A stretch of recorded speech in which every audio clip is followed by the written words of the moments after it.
On January 20th, 2025, Donald J. Trump stood inside the United States Capitol and took the presidential oath of office for a second time. The ceremony had been moved indoors because of the bitter cold outside.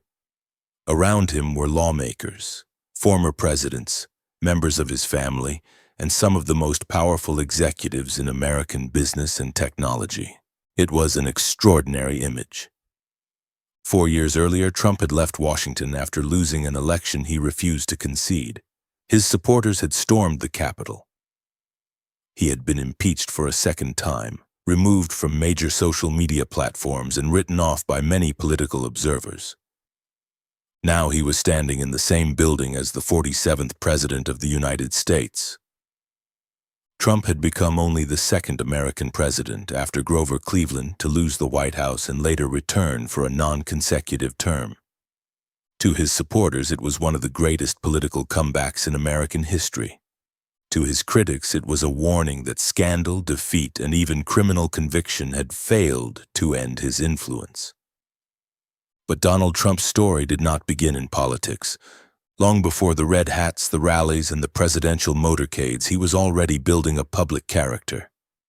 The billionaire, the deal maker, the winner, the man whose name appeared in gold letters above the city.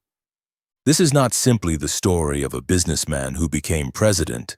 It is the story of how wealth, television, controversy, branding, and political anger came together around one of the most polarizing figures in modern American history.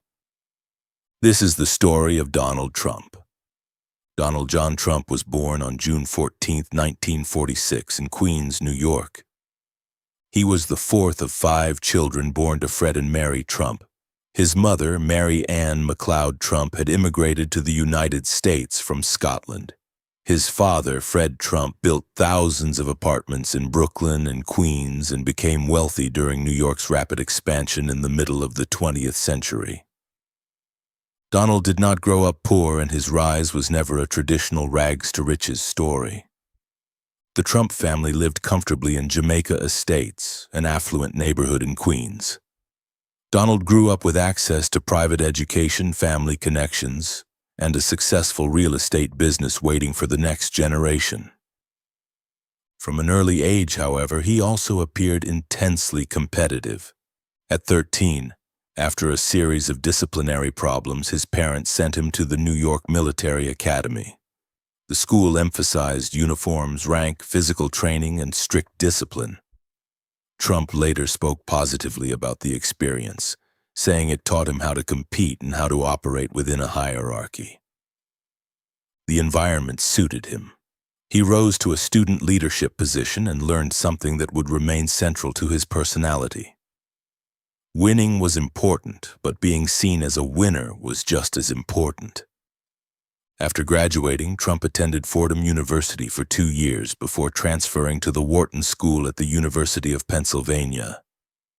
He graduated in 1968 with a bachelor's degree in economics. The Vietnam War was escalating during those years. Trump received several student deferments while attending college and later received a medical exemption because of a diagnosis of bone spurs in his heels. The circumstances surrounding that diagnosis have been questioned for decades, but the basic fact is clear. Donald Trump did not serve in Vietnam. After college, he joined his father's business full-time. Trump would later describe his early financial help as a relatively small loan from his father. But later reporting and financial records suggested that Fred Trump provided his son with far more support over the years through loans, guarantees, gifts, and family transfers. That distinction matters. Donald Trump did not create his career from nothing. He began with money, access, and a powerful family business, but inherited advantage alone does not explain what happened next. Fred Trump had built his fortune largely in the outer boroughs, where his company focused on practical apartment buildings for middle-class tenants. Donald wanted something different. He wanted Manhattan. He did not simply want to own buildings. He wanted the buildings to make him famous. By the early 1970s, Donald Trump had taken a leading role in the family company, which eventually became known as the Trump Organization. His entry into the business world was not free of controversy. In 1973, the United States Justice Department sued Donald Trump, Fred Trump, and their company, accusing them of discriminating against black applicants seeking apartments. The Trumps denied the allegations and countersued the federal government. The case was settled in 1975 without an admission of wrongdoing, and the company agreed to take steps designed to prevent discrimination. It was an early example of a pattern that would follow Trump throughout his life. When confronted, he rarely apologized. He attacked the accusation, challenged the accuser, and tried to turn the conflict into a demonstration of strength. At the same time, Trump was looking beyond his father's apartment complexes. New York City in the 1970s was struggling with crime, decaying infrastructure, and a severe financial crisis. Many investors saw risk. Trump saw an opening. One of his first major Manhattan projects involved the aging Commodore Hotel near Grand Central Terminal. Working with the Hyatt organization and securing a major tax arrangement from the city, Trump helped transform the property into the Grand Hyatt New York. The project gave him more than profit. It gave him credibility. Trump understood that real estate in Manhattan was not only about square footage, it was about headlines, political relationships, architecture, and public perception. Then came the building that would define him. Trump Tower opened on Fifth Avenue in 1983. With its dark glass exterior, marble surfaces, indoor waterfall, luxury stores, offices, and expensive residences, the building represented the image Trump wanted the world to associate with his name. It was not quiet wealth, it was theatrical wealth. The word Trump appeared prominently on the building, turning the property itself into an advertisement. That was one of his most important innovations. Other developers sold apartments, hotel rooms, or office space. Trump increasingly sold an identity. The name suggested luxury, power, exclusivity, and success. Over time, that name appeared on hotels, casinos, residential towers, golf courses, clothing, bottled water, steaks, wine, a university, a board game, and even an airline. Some of those ventures succeeded, others failed. Some buildings carrying the Trump name were owned by him, while others simply paid to license the brand. But to the public, the distinction was often invisible. Everything looked like part of one enormous empire, and that was the point. During the 1980s, Trump became a regular figure in New York newspapers and television. He bought casinos in Atlantic City. He purchased the Plaza Hotel.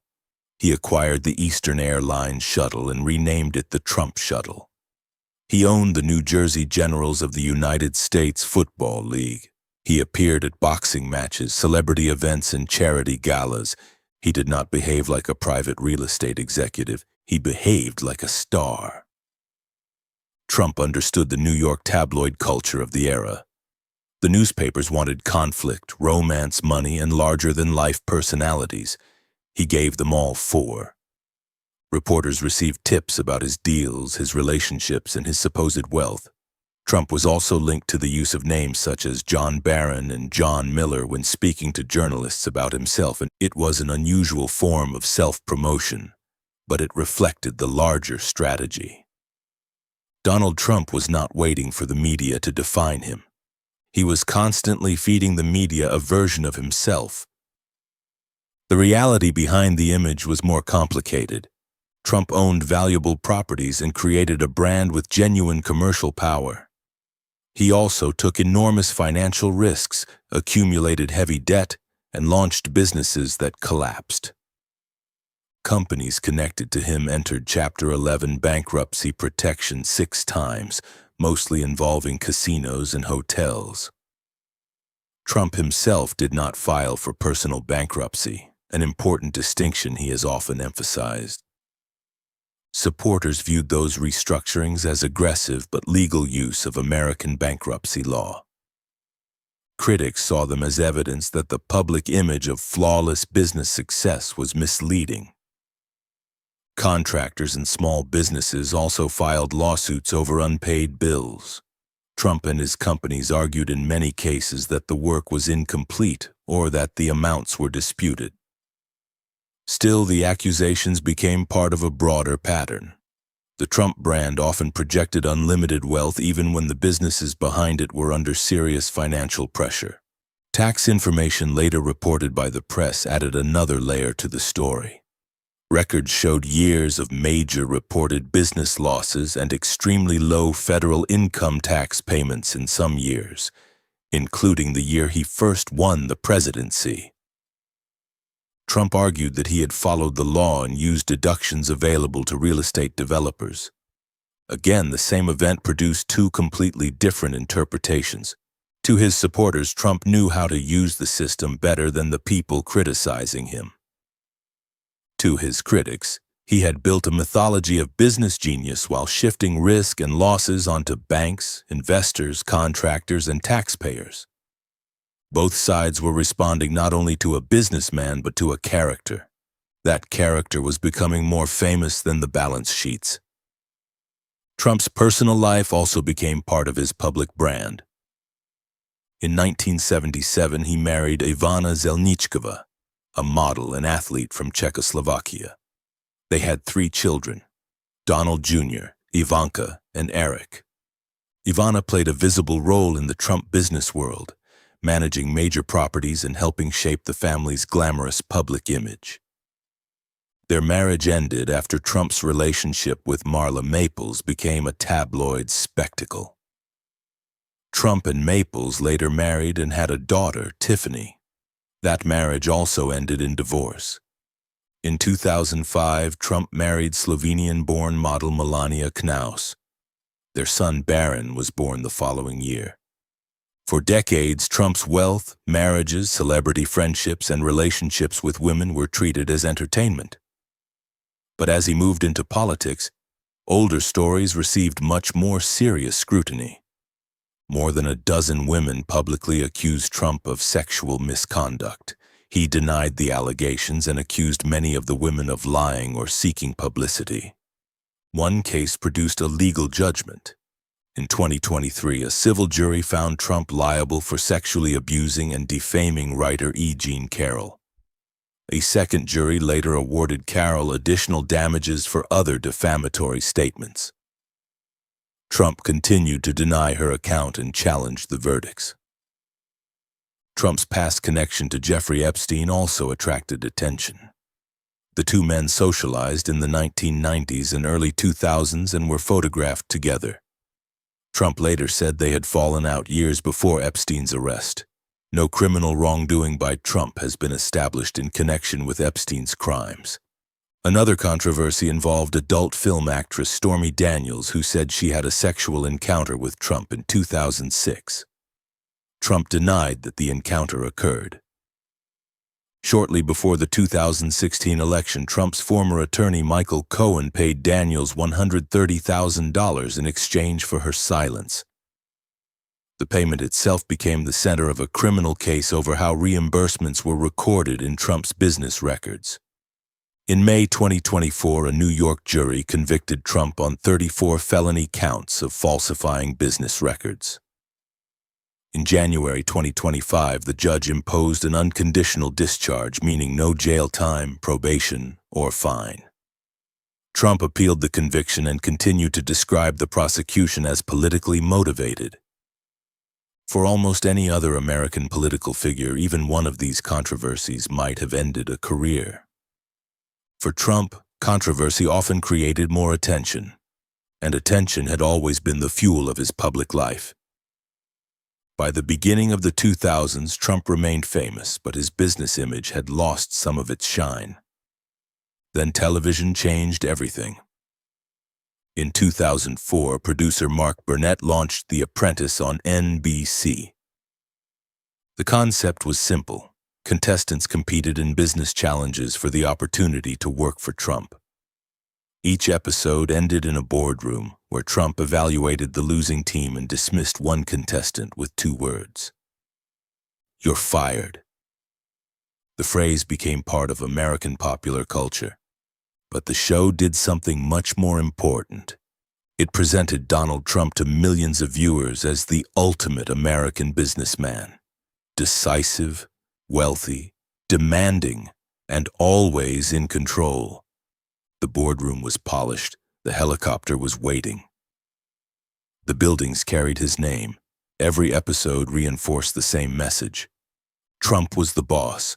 Reality television was not a documentary, of course. Scenes were edited, storylines were shaped, and the world shown on screen was designed for entertainment. But viewers did not need to study Trump's financial history or corporate structure.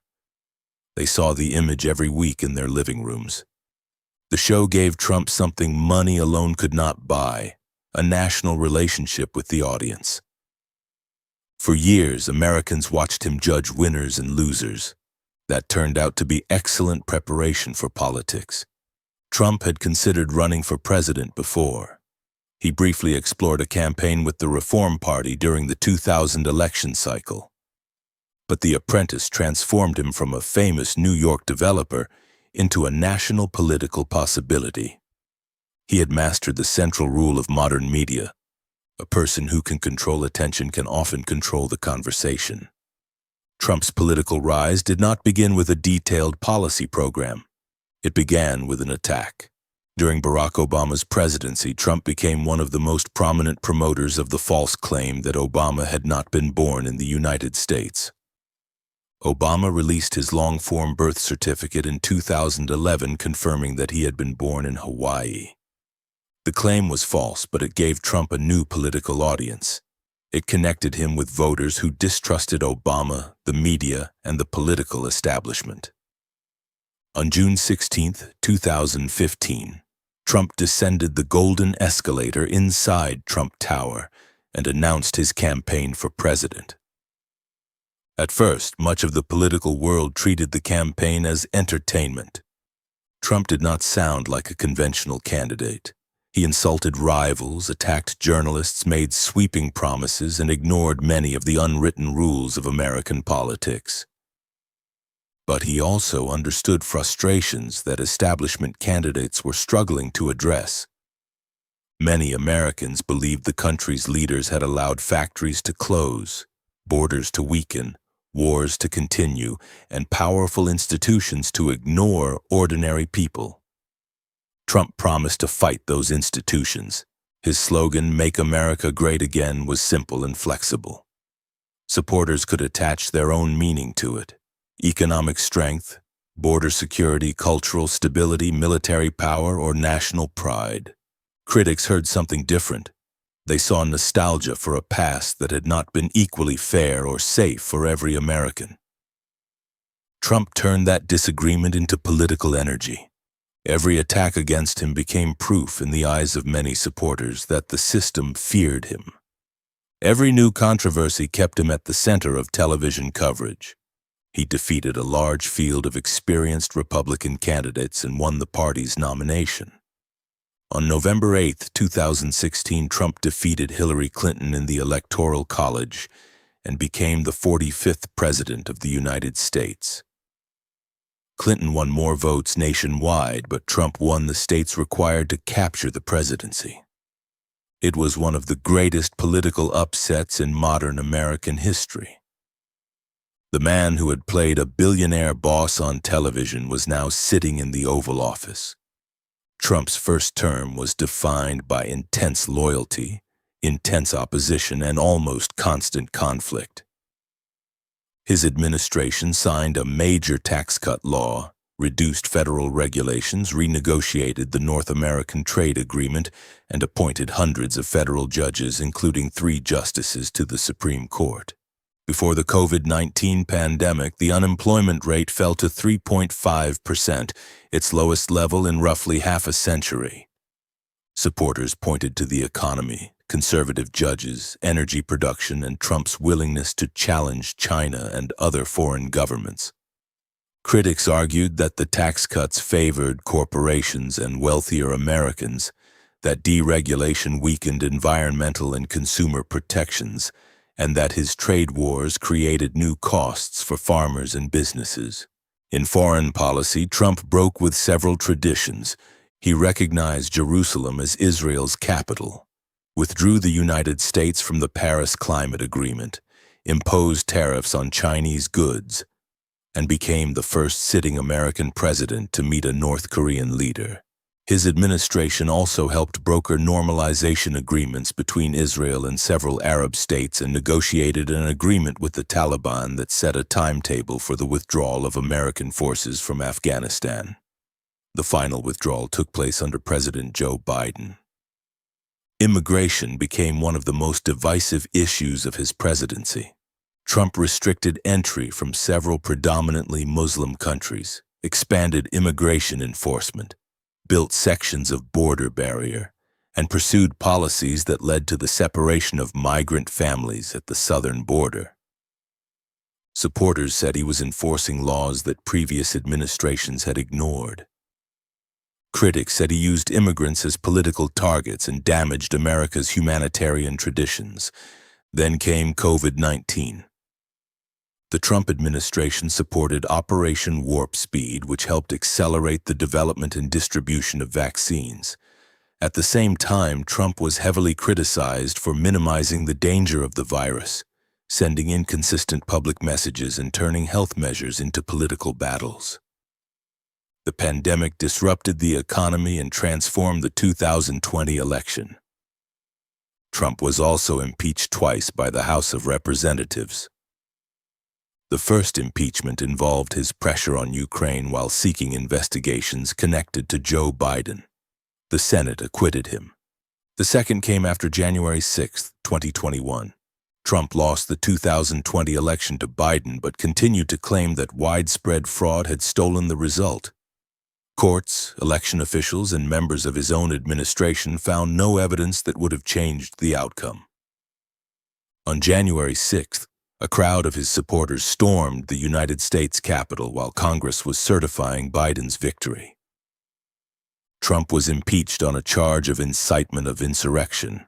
The Senate vote fell short of the two-thirds majority required for conviction, and he was acquitted. Major social media platforms suspended his accounts. He left Washington politically wounded but not politically defeated. After leaving office, Trump did not disappear. He remained the most influential figure in the Republican Party. Candidates sought his endorsement. Supporters continued attending his rallies. He launched Truth Social and used it to communicate without relying on the platforms that had suspended him. At the same time, his legal problems multiplied. He faced civil lawsuits, criminal investigations, indictments, and the New York conviction involving business records. Many political observers expected the cases to destroy his campaign. Instead, they often strengthened his connection with Republican voters who believed he was being targeted by institutions that also looked down on them. Trump framed every courtroom appearance as part of the campaign. The message was consistent. They were not only coming after him, they were coming after his supporters, and he was standing in the way. During the 2024 campaign, Trump initially prepared for a rematch with Joe Biden. After Biden withdrew from the race, Vice President Kamala Harris became the Democratic nominee. The election unfolded in an atmosphere of inflation, border concerns, international conflict, and deep dissatisfaction with the direction of the country. Trump also survived an assassination attempt at a campaign rally in Butler, Pennsylvania, in July 2024. The image of him rising with blood on his face and raising his fist became one of the defining photographs of the campaign. On November 5, 2024, Trump defeated Harris. He won 312 electoral votes and also received more votes nationwide than any other candidate. The comeback was complete. On January 20, 2025, he returned to the Capitol and took the oath as the 47th president. This time, the symbolism was different. Trump was no longer the political outsider descending an escalator. He had become the center of the Republican Party and one of the most powerful figures in the world. Business leaders who had once criticized him appeared at his inauguration. Political opponents who believed his career was finished watched him return to office. That did not mean every institution had surrendered to him, but it showed that Trump had once again achieved what he had pursued since his earliest days in New York. He was impossible to ignore. Donald Trump's life is often reduced to one of two stories. In the first, he is a fearless outsider who fought the political establishment, survived every attack, and returned to power because he understood ordinary Americans better than his opponents did. In the second, he is a wealthy heir who used television, exaggeration, grievance, and division to turn celebrity into political power. Neither version by itself is complete. Trump began with enormous advantages. He inherited access to money, business connections, and a successful family company. He also possessed a rare talent for self-promotion, conflict, and media manipulation. He experienced major business failures but protected the image of success. He faced allegations, lawsuits, impeachments, electoral defeat, and criminal conviction, yet maintained the loyalty of tens of millions of Americans. His supporters see strength in his refusal to retreat. His critics see danger in his refusal to accept limits. The most important lesson may not be that persistence always leads to victory. Persistence mattered, but so did inherited wealth, television fame, political polarization, institutional weakness, public anger, and a media culture that rewards constant attention. Trump understood something about modern America earlier than most politicians did. Attention is a form of power. He turned his last name into a logo. He turned the logo into a television character. He turned the character into a political movement. And he turned that movement into 2 presidencies. Whether history remembers Donald Trump primarily as a successful disruptor, a dangerous demagogue, a master of political branding, or some combination of all 3 will depend on what happens during his second term and what America becomes after he leaves office. But one fact is already impossible to deny. Donald Trump did not simply enter American politics. He changed the way American politics looks, sounds, and fights. So what do you think? Is Donald Trump's story mainly a lesson in resilience? A lesson in the power of branding? A warning about polarization? Or is it all of those things at the same time?